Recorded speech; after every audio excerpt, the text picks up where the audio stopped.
پنجاب کے شہر ملتان میں قائم مدری مرکز فیضان مدینہ میں سیاسی سماجی شخصیات اور سوشل میڈیا ایکٹیوسٹ امیر اللہ شیخ اور کاروباری شخصیت محمد شاہد کی حاضری ہوئی، جہاں رکن شورا قاری حاجی محمد سلیم اتاری سے ملاقات ہوئی۔ رکن شورا نے شرکاء کو مختلف شعبہ جات کا تعارف پیش کیا اور عالمی سطح پر ہونے والے دینی و فلاحی کاموں کے حوالے سے بھی بتایا۔ رکن شورا حاجی محمد سلیم اتاری نے اسلامی بھائیوں کو بھی دعوت اسلامی کا بھرپور ساتھ دینے اور دین متین کی خدمت کرنے کا ذہن بھی دیا۔ بعد میں تمام عاشقان رسول کو دورۃ الحدیث شریف، online academy, finance department, دارالفتاء اہل سنت سمیت دیگر شعبہ جات کا وزٹ بھی کروایا اور انہیں ڈاکومنٹری بھی دکھائی گئی۔ اس موقع پر امیر اللہ شیخ نے دعوت اسلامی کے دینی و فلاحی خدمات کو سراہا اور مدنی خبروں کو اپنے تاثرات بھی دیے۔ میں حیران ہو گیا ہوں، میں ششدر رہ گیا ہوں کہ اتنا بڑا سیٹ اپ اور اتنا بہترین سیٹ اپ یہ لوگ چلا رہے ہیں، اتنے نظم و ضبط کے ساتھ یہ چیزیں چلا رہے ہیں، مینیج کر رہے ہیں کہ ہر چیز کا الگ ڈپارٹمنٹ ہے۔ آن لائن قرآن مجید کی تعلیم اور دیگر علوم کی تعلیم، انگلش میں نے دیکھا یہاں پڑھائی جا رہی ہے، وہ ایک الگ ان کا سسٹم ہے۔ خواتین کے لیے آن لائن ایک الگ ان کا سسٹم ہے۔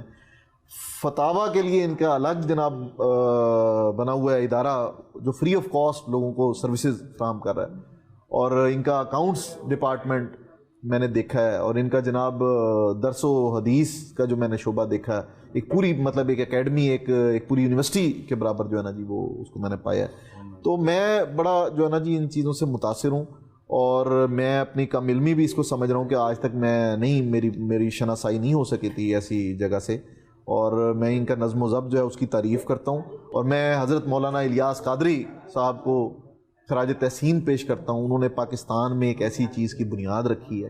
اسلامی بھائیوں نے شرکاء کو عالمی مدنی مرکز فیضان مدینہ کراچی کا دورہ کرنے کی بھی دعوت پیش کی۔